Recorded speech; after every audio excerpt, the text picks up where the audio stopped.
Okay, Shalom Aleichem. It is Parshas Bihar, Taf Shin Pei Daled. That Michael, every time I say that, I think of the Shachris Psuke Zimra every single time. Baruch Hashem. Okay, that is the key to Yiddishkeit. Just anybody who's listening to this, you two know this, but anybody who's listening to this in this generation, in whatever generation, the key to Yiddishkeit is Psuke Zimra. Crazy words, but that is it. Invest into Psuke Zimra.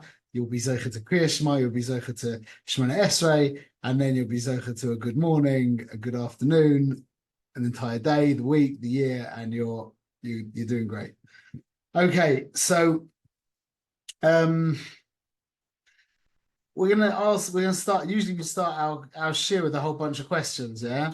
So we're gonna ask one question. This shir is slightly different. This shir is like a definition shir. We're gonna clarify some important terms, hopefully.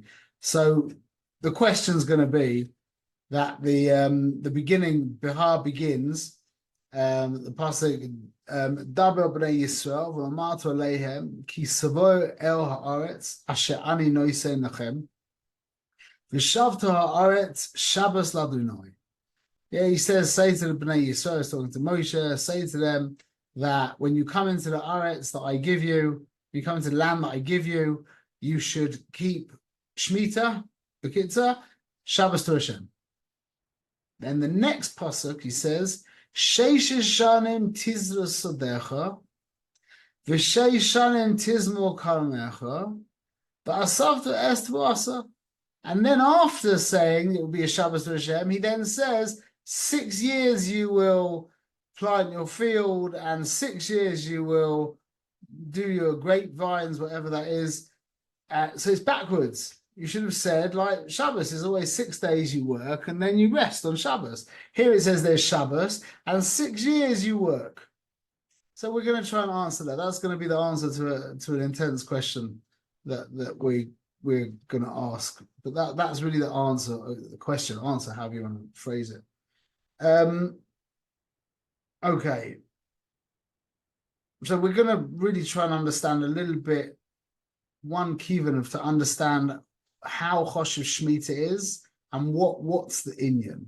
Okay, so I want to discuss Chesed, Gevurah, Tiferes, Malchus, Shalom, and Galus. We want to try and cover those words. Okay, Bezrat Hashem. And we're not going to go into insane detail, but we'll get the. It's always important to know that when you really somebody who knows something really well, not that I'm saying that I know something really well, but someone who knows something really well can say it very, very succinctly. It's the better someone knows it, the quicker they can say it. So we'll hopefully try to say this very concisely and try and get a very deep understanding. So Chesed, we translate as loving kindness, whatever. Chesed is also called Ava, love. It's on the right side. It's like the right hand.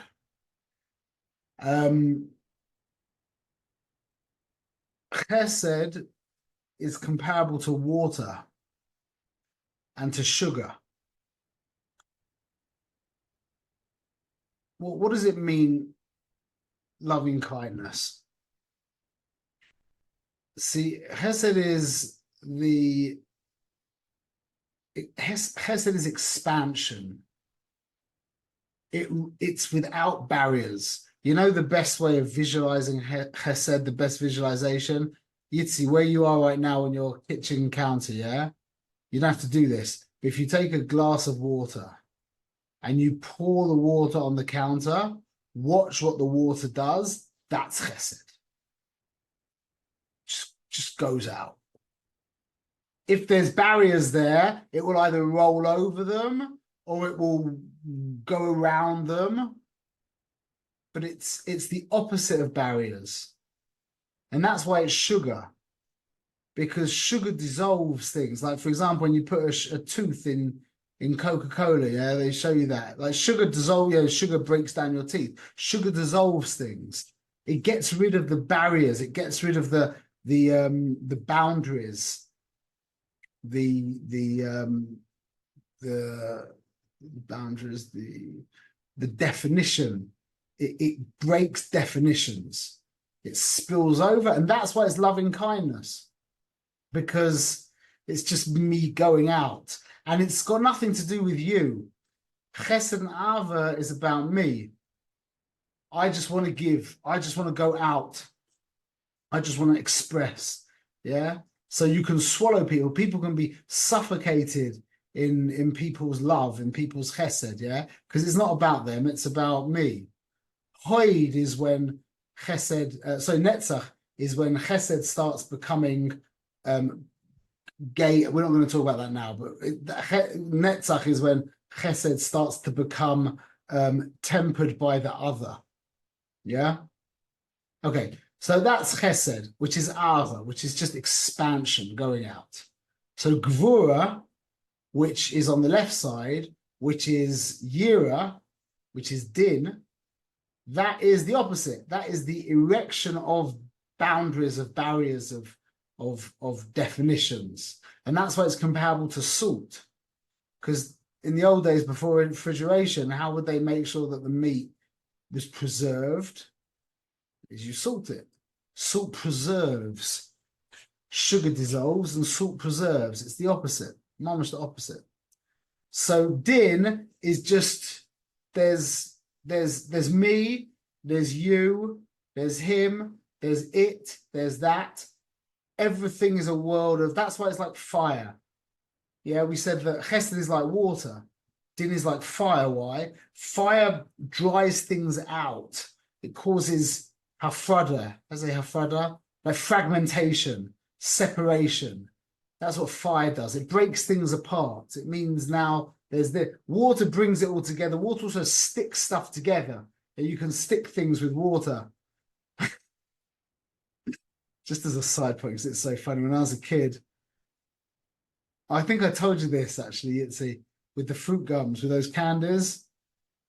We discovered one day, a friend and I discovered that if you lick at this certain like gummy thing, you give it a little lick and you stick it on the wall, it sticks so hard that it literally rips the wall off. And we started doing it in our school when I was like, I must have been 15, 16. Me and my friends started doing it. And before you know it, it caught in the whole school. The whole school became like spotty. Like everybody started doing this thing with these candies. Anyway, that's just a side point. That's really a side point. The mindset that water has the ability to bind, heat and fire separates apart. Okay, so that's chesed and gevurah. That's the left side and the right side. And then we have tiferes, which is also called rachamim. However, you should know as well, a lot of the time, like the Or Chaim always refers to chesed as rachamim. Like Sfarim talk about chesed as rachamim sometimes, so don't get confused. But the middle line is b'derech klal called rachamim. It's called tiferes. It's a synthesis of the desire to hold back, which is din, and the desire to just pour forth, which is chesed.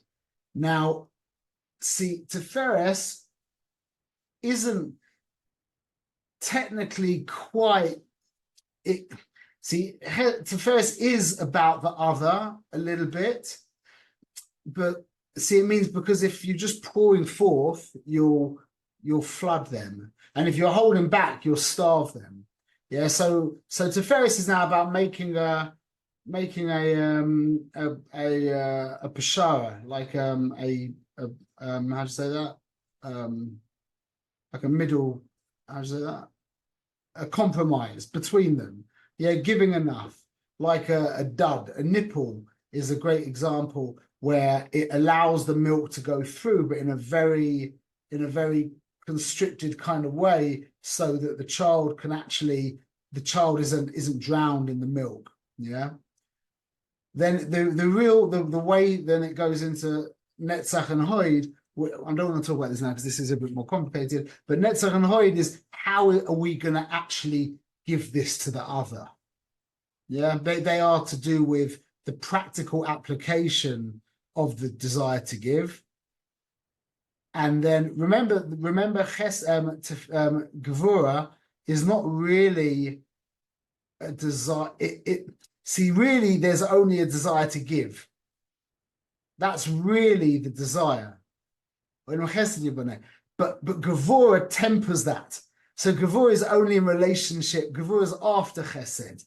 It's not like there's a desire above to just not give anything. There's a desire to not give Chesed. It's relative to Chesed. You with me?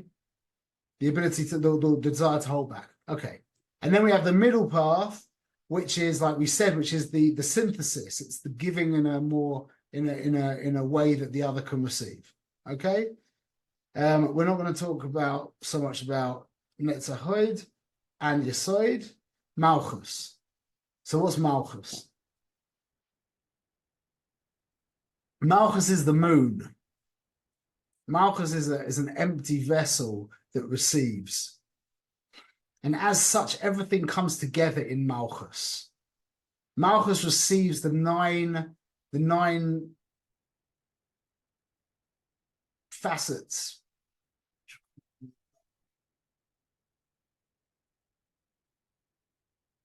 The nine it's not really attitudes. They're really different. They're the nine. Can't think of a good English term to kind of describe them, but the nine functions, maybe we could call them, the nine modes, whatever, however you want to call them, that Malchus receives it all. And as such, everything comes together in Malchus. Malchus unites everything, like a kingdom is a kingdom. And do you remember the that I'll be impressed if you get this. What's our translation in 2020 of Malchus? How do you translate the word Malchus in 2024 without saying kingdom? Because that doesn't help much. Organization. Google is a Malchus.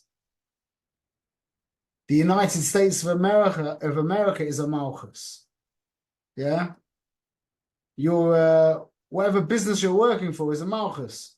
That it's an organization which is really a unification. It's a unity of disparate parts, of fragmented separate parts. They come together as an organization, which is like what an organism is. It's the same word, organization, organism, and an organ as well. They all come together. It's called Yehuda Tatar. It's when separate things function together as a team. Okay, that's Malchus. What's Shalom? Shalom, which we translate as peace, doesn't mean no fighting. That isn't no war. Shalom doesn't mean there isn't war. Like you can have a married couple who are not fighting with each other and there's no shalom there. Meaning, I mean, there could be a coldness. You know, two people be married and a coldness and indifference, and you would not say there's shalom bias in the house, even though there isn't any open warfare. Yeah. Shalom is the description of the synthesis of two things coming together. Shalom is the symphony of Shalom is the symphony where the Malchus is what does it, but Shalom is the description of that phenomenon where everything is working with each other, an interdependent reality. Like it says, Oiseh Shalom Bimramav. Yeah. And that is it Rashi there says? I think Rashi says that is the shalom between Gavriel and Michael. Yeah. Gavriel is the malach of din. Michael is the malach of Ava, and that's water and fire. And above they come together. That's Shemayim, Shemayim, water and fire. They come together. It's interesting because in this world, the only way that water and fire can exist together is with the kli. You have to put the water in a kli. Put the water in a pot. Now you can put a fire underneath. The water's above. Everything's great. There's a lot of interesting things to say about that. Okay. And we'll put this all together, B'ezrat Hashem. Gullus. Definition of gullus. Gullus is when the externals are not an accurate representation of the internals. Meaning you're not being you, or meaning you're not acting like you. You want to be like this, and you're not doing that. That's called a personal gullus, and that writ large is gullus Shechina when the world is not involved in Torah mitzvahs. Yeah, that's when Hashem is in gullus, because so to speak, this world is the levushim, not so to speak. This world is the levushim of Hashem. Yeah, you could even call it like his goof, even though it doesn't have a goof, but it's like his goof. And when the world is not being run according to Torah mitzvahs, he's not getting to express himself the way he wants to express himself, because he only wants to express himself through Torah mitzvahs. So when the world is involved in Aveira and is not running by Torah mitzvahs, that's called Galus Shechina. That means Hashem is not being zeicha to express himself. Okay? So there's our own personal Galus, and it's exactly the same as Hashem's Galus, meaning you're a good, kind-hearted person, and you just can't stop shouting at your wife, whatever it is, yeah? And you hate yourself for it. That is Galus. The person is in Galus, yeah? Whenever you are not acting according to who you are, that's Galus. So when this world is not in line with Torah mitzvahs, which is called Ratzon Hashem, then by definition, that's Galus. Okay? So now, there's a mission in Avos. We got all the pieces. You're happy with the definition of Chesed, Gevura, Tiferes, Malchus, Shalom, and Galus. Yeah, we're good. There were no Chidushim there, yeah? Maybe reminded you a couple of things, but no Chidushim. Yitzi, you good? Yeah? Okay. So there's a Mishnah in Avos, Perek Hay. It's Perek Hay Mishnah test. It says, I'm jumping in a little bit. Galus Bal Oilam, yeah, Galus exile comes to the world. I'll avoid this koichavim, avoid zara, idolatry. Well, Giliarias, like sexual morality. Well, shvichas damim, va'al hashmatas haaretz, and on not keeping Shemitah.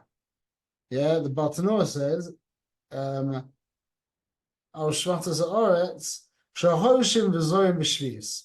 They're plowing and planting on Shvius. They're not being Mechaber Shvius. How can that be?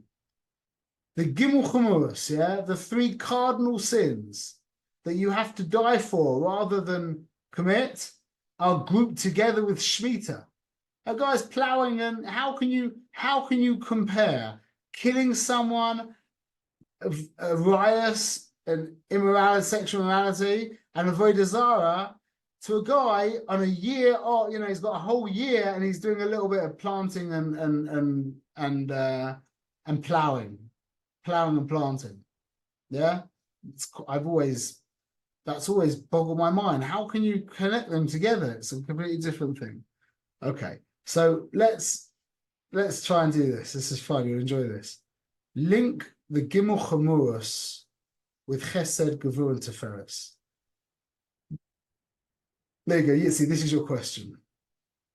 So don't wait for my answer. Go on. Which one's which and why?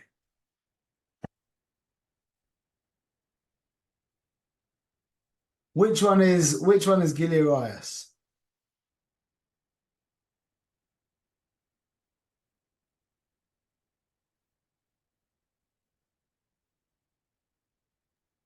That's it. Yes.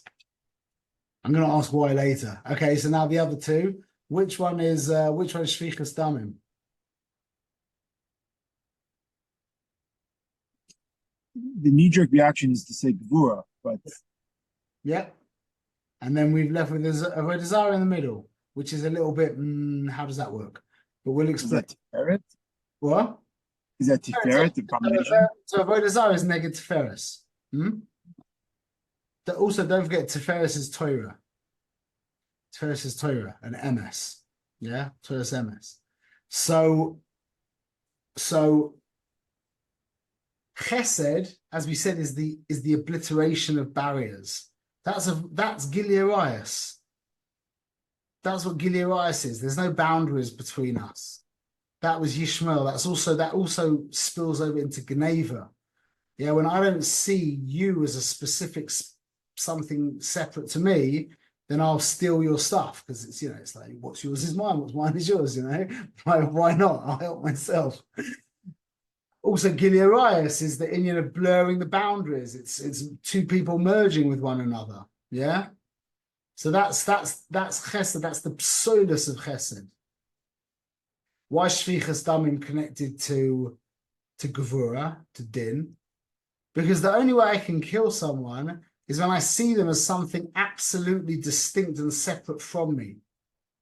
There's no kesher between me and him. There's absolutely no connection whatsoever. There's me, there's him, there's that, there's it, there's her. Everything's another. That allows for Shvichas Damim. And Avodah Zarah is the opposite of Torah. Torah is Tiferes, is the middle column. And Avodah Zarah is mamash the opposite. Torah is, there's God, there's Ratzon Hashem. Avodah Zarah is, there's me, and Elohim Acherim, other gods. It's the exact opposite thing. So you've got those three, that connection of the three. Now it's very interesting that Al Pi Halacha, you know that you can't eat the food of somebody who's doing Avodah Zarah, yeah? But you know you can eat the food of somebody who's over on Gilead Arias. And even more amazingly, I don't know if I'd recommend this, you can eat the food of somebody who's over on Shvichas Damim. Be careful, but it's not asa to eat his food. Unlike somebody who's over on Avodah Zarah, and also somebody who is Machal Shabbos. You can't eat their food. See, Shabbos is Malchus. Shemitah is Malchus. So now we've got Chesed, which links up with Gilead Arias. We've got Gevura that links up with Shvichas Damim. It's of the psolus. We've got Tiferes, that's the opposite of Avodah Zarah.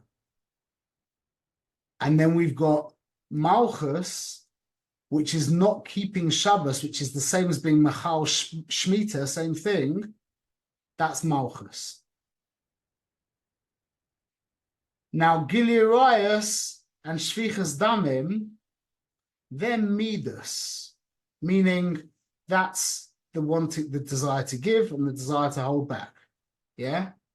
But the central column, that's where the mensch really is. That's Kesser, Das, Tiferes, Yesod, Malchus. That's everything else is the periphery. The central column is where the person is. That's why Avodah Zarah and Chilul Shabbos hustle the person, hustle that person. A person is puzzle if he's over on Avodah Zarah and if he's mamash machal Shabbos. Okay, don't bring in the whole Indian of Tinok Shanishba, Beseda, but that's the din. The din of a Yid is somebody who keeps Shabbos. Like a Jew's always a Jew, yeah, no question. But Al Pi Halacha, somebody who doesn't keep Shabbos, they're not allowed to touch our wine. They're not allowed to cook our food. They're not, without certain tanoim. They have a din of the almost olam basically, din of akum. So now there's a Mishnah. We'll bring it all together now. Yeah, there's a Mishnah in Avos, Rabbi Chanina Sarana Kohen Oimer. Having mispalel b'shloime shel malchus, daven for the shalom of the malchus. She'ilmale moira ish esrei chayim balu. That if it wasn't for the fear of the malchus, yeah, everyone would eat their friend alive. They would eat their friend alive. So davening for the shalom of the malchus, like we said, malchus is this idea of it all coming together. Yeah, where everything works in concert with each other. Everything is interdependent. Everything jives, is stims. Everything is synchronized. There you go. Everything's synchronized with everything else. That's what we're davening for. Daven for the shalom of the malchus, that the malchus is mamash healthy, that it's all synchronized, it's all working as a single organism. If that isn't the case, ish esrei chayim balu, a man's going to eat his neighbor. Yeah, listen to what the Bartanur says.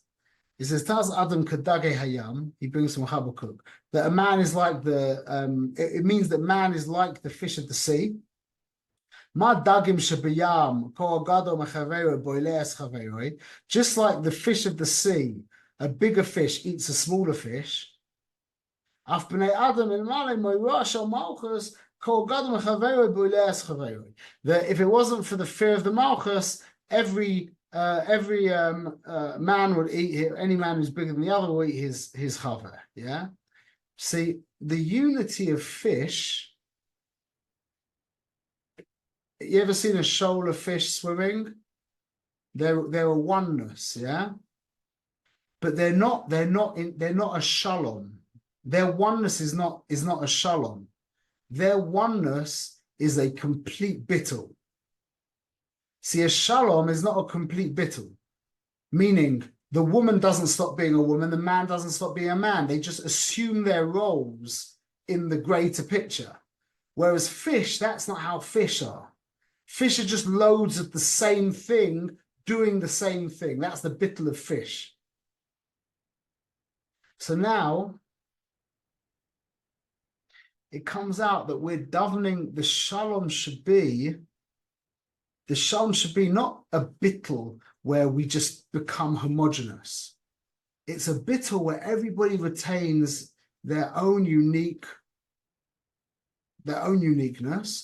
but we're all mamash doing exactly what we need to be doing, which will be completely different. Like my wife does one thing and I do another thing. They're completely different things, but that's the shalom. Not that everyone's the same like fish.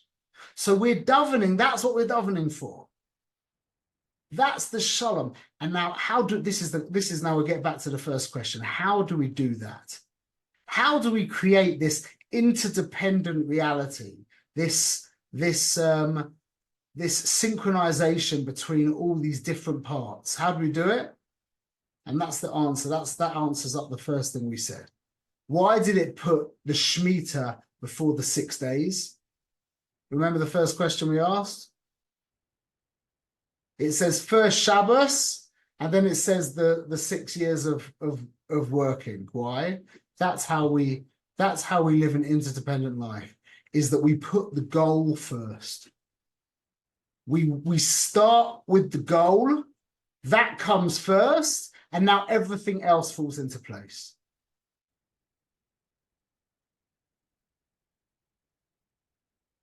That's our lesson. Want shalom with your wife? Work out what it is that you're about. Get that pashut clear. And now start talking about everything else. It will all fall into place. It's like the silver bullet. You want your company to be working together in the way a company should be working together as an organization. State clearly what we are trying to achieve. They call that the mission statement, yeah?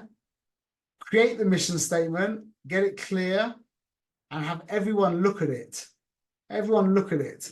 Just like Michal and Gavriel, it says, Oisha Shalom B'Mamav, they were looking at Hashem. And because they were looking at Hashem, even fire and water were able to get on with each other.